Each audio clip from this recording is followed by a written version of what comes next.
Hello friends, मैं Ranjit GS आज तक में आपका स्वागत करता हूं। दोस्तों, भारतीय राज्य व्यवस्था के अंतर्गत एक बहुत ही महत्वपूर्ण टॉपिक्स है और वो टॉपिक्स है राष्ट्रीय अनुसूचित जाति आयोग, जिसके बारे में हम लोग आज पूरे विस्तार से समझेंगे।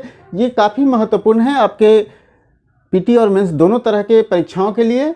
तो चलिए हम लोग जानते हैं। उससे पहले अगर हमारे चैनल पर नए हैं तो इसे सब्सक्राइब कर लीजिए और बेल आइकन का बटन जरूर दबाइएगा, ताकि जो भी मैं वीडियो बनाऊंगा उसका नोटिफिकेशन आपको सबसे पहले मिल जाए। दोस्तों, राष्ट्रीय अनुसूचित जाति आयोग मतलब national commission for schedule caste, schedule caste के विकास से संबंधित जो भी कार्य होते हैं उनमें इनकी बहुत ही महत्वपूर्ण भूमिका होती है। और national commission for schedule caste एक संवैधानिक निकाय है। ठीक है, क्या है? यह एक संवैधानिक निकाय है। संवैधानिक में भी इसका व्यवस्था किया गया है। संविधान के अनुच्छेद के अंतर्गत इसका व्यवस्था किया गया है। जो एससी के हितों से संबंधित जो भी कार्य होते हैं उनमें इनका काफ़ी महत्वपूर्ण रोल होता है। भारतीय संविधान के अनुच्छेद 338 में ये वर्णन किया गया है कि अनुसूचित जाति के विकास के लिए एक कमीशन होगा। ठीक है, और इसी संदर्भ में क्या किया गया था कि जो संविधान बनाया गया था उसमें एक सदस्यीय कमीशन की बात की गई थी। ठीक है, हम लोग आगे पढ़ेंगे कि कैसे यह बाद में बहुत सदस्यीय बन जाता है। तो अभी जो वर्तमान में है इसमें बहुसदस्यीय है और बहुसदस्यीय में इसके एक अध्यक्ष होते हैं। ठीक है, संरचना की हम लोग बात कर रहे हैं। इसकी संरचना क्या है? तो संरचना की हम लोग बात कर रहे हैं तो इसमें एक अध्यक्ष होते हैं और वर्तमान में अध्यक्ष कौन है? विजय सांपला। ठीक है, इनके वर्तमान में अध्यक्ष है विजय सांपला, जो हाल ही में नियुक्त हुए हैं। तो विजय सांपला के अलावा एक उपाध्यक्ष और 3 सदस्य होते हैं, मतलब कुल मिला के 5 सदस्यीय यह व्यवस्था है एससी आयोग। ठीक है, एससी का जो कमीशन है वो 5 सदस्यीय है, जिसमें 3 मेंबर्स हैं, एक अध्यक्ष है और एक उपाध्यक्ष, कुल 5 सदस्य हो गए। और इन सभी की नियुक्ति जो होता है वो राष्ट्रपति जो है वो अपने आदेश से एक सीलबंद मुहर के साथ करते हैं। ठीक है, राष्ट्रपति के द्वारा ही इन सभी सदस्यों की नियुक्ति होती है। अब हम लोग बात कर ले कि क्या ज़रूरत पड़ी संविधान में ऐसा प्रावधान करने का, चूँकि देखा गया है कि शुरू से ही, प्रारंभ काल से ही जो है अनुसूचित जाति वर्ग के लोगों को काफ़ी सामाजिक रूप से यातनाएं झेलनी पड़ी है। तो जब संविधान बनाया जा रहा था तो उसमें एक ऐसी व्यवस्था की गई ताकि अनुसूचित जाति के लोगों को भी समाज में जगह मिल पाए। ऐसे आप लोग देख रहे होंगे कि जैसे ही आप आ जाएंगे वैदिक काल में तो देखेंगे कि समाज हमारे 4 वर्णों में विभाजित हो गए हैं और वहीं से कास्टिज्म की व्यवस्था जो है वो चली आ रही है। तो वहीं से क्या हुआ कि शूद्र वर्ग के लोगों को काफ़ी यातनाएं झेलना पड़ता था। तो जब हमारा देश आज़ाद होने लगा, जब संविधान सभा की स्थापना हुई, संविधान सभा से संबंधित बहुत ही महत्वपूर्ण वीडियो मैंने बनाया है, उसे देखिए, आपको काफ़ी लाभ होगा। तो जब संविधान सभा जब बन रही थी उसी समय ये व्यवस्था किया गया कि क्यों ना एक ऐसे आयोग की स्थापना किया जाए जो शेड्यूल कास्ट के संबंध में जो भी सुझाव होगा वो देगा, उसके विकास से संबंधित जो भी कार्य होगा उन्हीं के सुझाव के आधार पर किया जाएगा। तो इनके जो कार्य निर्धारित किए गए हैं वो कार्य हो गया कि संविधान के तहत इनके सुरक्षा और निगरानी, मतलब संविधान में इनके सुरक्षा का पूरा व्यवस्था किया गया है कि इन्हें किसी तरह की कोई परेशानी न हो, समाज में किसी तरह की यातनाएं झेलना ना पड़े, समाज में किसी तरह का कोई इनके प्रति दुर्व्यवहार नहीं हो, तो उनकी सुरक्षा की व्यवस्था किया गया। फिर शेड्यूल कास्ट के अधिकार और शिकायत, मतलब बहुत सारे ऐसे अधिकार हैं जो जनरल वर्ग के लोग उठाते हैं लेकिन वही अधिकार शेड्यूल कास्ट के वर्ग को नहीं मिलता है। तो उनके अधिकारों के संरक्षण के साथ साथ उनके शिकायतों को भी सुनने के लिए ये कमीशन काफ़ी महत्वपूर्ण भूमिका निभाता है। साथ ही शेड्यूल कास्ट के सामाजिक आर्थिक विकास में ये केंद्रीय और राज्य स्तर की जो भी योजनाएं होते हैं उनमें ये सुझाव देते हैं कि उनमें क्या ऐसी व्यवस्था किया जाए कि शेड्यूल कास्ट के जो भी मतलब विकास का कार्य है वो हो सके। ठीक है, तो शेड्यूल कास्ट के विकास के लिए, सामाजिक आर्थिक विकास के लिए जो भी योजनाएं बनती हैं उनमें इनकी बहुत ही महत्वपूर्ण भूमिका होती है और ये सरकार को बढ़ चढ़कर सुझाव भी देते हैं। ठीक है, अब हम लोग बात कर लेते हैं कि इसके अलावा जो है शेड्यूल कास्ट के विकास से संबंधित जो भी रिपोर्ट होते हैं, ठीक है, जो भी रिपोर्ट होते हैं वो रिपोर्ट राष्ट्रपति के प्रति समक्ष जो है प्रस्तुत करना ये इन्हीं आयोग की जिम्मेदारी होती है। शेड्यूल कास्ट के जो आयोग बनाए गए हैं, national commission for schedule caste, इनकी जिम्मेदारी होती है कि ये राष्ट्रपति को भी समय समय पर शेड्यूल कास्ट के विकास से संबंधित जो भी योजनाएं चल रही हैं उनमें क्या प्रगति है,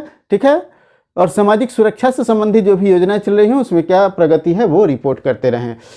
उसके बाद है शेड्यूल कास्ट के कल्याण, सुरक्षा, विकास और उन्नति से संबंधित और जो भी तरह के कार्य बन पड़े वो करते हैं। तो जैसा कि मैंने आपको बताया था कि मैं इस वीडियो में आप लोग को शेड्यूल कास्ट के जो कमीशंस हैं, ठीक है, उसके संवैधानिक प्रावधानों के बारे में भी पूरे विस्तार से बताऊंगा। तो अब दोस्तों, संवैधानिक प्रावधान के अंतर्गत हम लोग देखेंगे कि संवैधानिक प्रावधान में ये व्यवस्था किया गया अनुच्छेद 338 में कि एससी के विकास के लिए, एससी एसटी के विकास के लिए एक कमीशन होगा, ठीक है। और उस समय क्या था कि यह कमीशन एक सदस्यीय कमीशन था, ठीक है, एक सदस्यीय कमीशन था जिसको आयुक्त के नाम से जाना जाता था। उस समय क्या था, आयुक्त के नाम से जाना जाता था। लेकिन 1990 में एक संविधान संशोधन लाया गया, ठीक है, 65वां संविधान संशोधन लाया गया। 1990 में 65वां संविधान संशोधन आया और इसी संविधान संशोधन में इसे एक सदस्यीय से बहुसदस्यीय बना दिया गया, मतलब 5 सदस्यीय बना दिया गया, जिसमें एक अध्यक्ष, एक उपाध्यक्ष और 3 और मेंबर्स की व्यवस्था किया गया। लेकिन क्या था कि 65 में जो था, 65वें संविधान संशोधन जो हुआ था 1990 में, उसमें एससी और एसटी दोनों के लिए एक ही आयोग काम कर रहे थे, ठीक है, एससी और एसटी दोनों के लिए एक ही आयोग काम कर रहे थे। लेकिन क्या हुआ कि फिर जब देखा गया कि एससी और एसटी के जो काम हैं उनके नेचर्स कुछ अलग अलग हैं, तो दोनों के लिए अलग अलग कमीशन बनाए जाने का प्रावधान किया गया और ये प्रावधान किया गया 2003 में, ठीक है, 2003 में प्रावधान किया गया, ठीक है, 89वां संविधान संशोधन के अंतर्गत कि एससी और एसटी के लिए जो कमीशन था उसे विकास के कार्य जो था वो दोनों अलग अलग नेचर के थे, तो 2 अलग अलग कमीशन बनाने का प्रावधान किया गया। तो एक जो कमीशन बना वो अनुच्छेद 338 के अंतर्गत बना, जो national commission for schedule caste हुआ, मतलब राष्ट्रीय अनुसूचित जाति आयोग, और दूसरा जो अनुच्छेद 338 ए के अंतर्गत बना, जो NC-ST था, मतलब national commission for schedule tribe के लिए बन गया, ठीक है। तो 2 कमीशन बनकर तैयार हो गया। अब हम लोग जान लेते हैं कि एससी के विकास के लिए और कौन कौन से प्रावधान किए गए हैं हमारे संविधान में। तो आर्टिकल 15(4) के अंतर्गत ये व्यवस्था किया गया था कि एससी के उन्नति हेतु विशेष प्रावधान इसमें किया गया है और सामाजिक संबंधी उपाय भी, सामाजिक सुरक्षा संबंधी उपाय भी विशेष रूप से किया गया है। देखेंगे कि जैसे ही आप अनुच्छेद 15(4) पढ़ेंगे उसमें यह व्यवस्था किया गया है कि समाज में जो है वो एससी वर्गों के जो जितने भी विकास से संबंधित कार्य हैं, चाहे जो भी उन्नति से संबंधित कार्य है, वो किया जाना अनिवार्य है, ठीक है।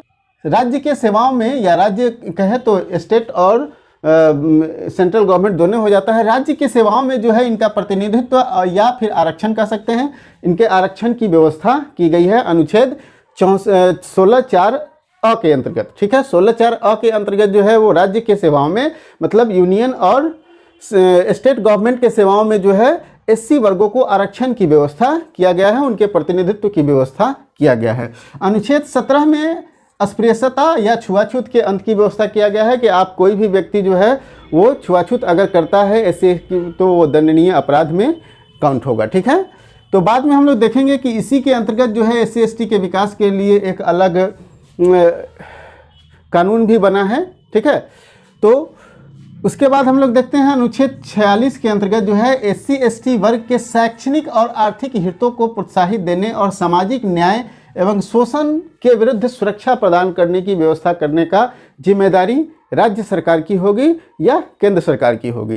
तो ये प्रावधान किया गया है किसमें, अनुच्छेद 46 में। अनुच्छेद 335 में ऐसा व्यवस्था किया गया है कि संघ और राज्यों के मामले में सेवाओं या पदों पर नियुक्ति जो होगा उसमें जितने भी एससी एसटी वर्ग के लोग होंगे उनकी प्रशासनिक दक्षता को ध्यान में रखकर व्यवस्था किया जाएगा, प्रोन्नति भी उसी आधार पर दिया जाएगा। और ये मामला जो है वो हाईकोर्ट में अभी तक फंसा हुआ है, ठीक है। तो उनके प्रशासनिक दक्षता के आधार पर क्या होगा, उनको वरीयता भी दिया जा सकता है। अनुच्छेद 330 में यह व्यवस्था किया गया है कि लोकसभा में, ठीक है, लोकसभा के सीटों को आरक्षित किया जाए एससी वर्ग के लिए। अनुच्छेद 332 में राज्यों में के विधानसभाओं में भी एससी और एसटी वर्ग के लिए आरक्षण की व्यवस्था किया गया है सीटों में, ठीक है। तो उस प्रकार से देख रहे होंगे कि 330 के अंतर्गत लोकसभा में सीटों में आरक्षण मिलता है, बहुत सारे सीट है जिसको अनुसूचित जाति वर्गों के लिए आरक्षित किया गया है। वहीं 332 में देखेंगे कि राज्यों के बहुत सारे मतलब सीट जो है वो विधानसभाओं के सीट जो है अनुसूचित जाति वर्ग के लिए सुरक्षित किया गया है, ठीक है। उसके बाद अगर बात कर लेते हैं जो राजनीतिक पाठशाला जिसको कहा जाता है ग्राम पंचायत में जो है भाग संविधान के भाग 9, ठीक है, संविधान के भाग 9 में और 9A, 9 मतलब ग्राम पंचायत और 9A मतलब नगर पालिकाओं में भी SC ST के वर्गों को आरक्षण देने की बात की गई है पंचायत और नगर पालिकाओं में। तो इस प्रकार से ये समझ गए होंगे कि national commission for schedule caste किस तरह से कार्य करते हैं, इनके संवैधानिक प्रावधान क्या है, ठीक है।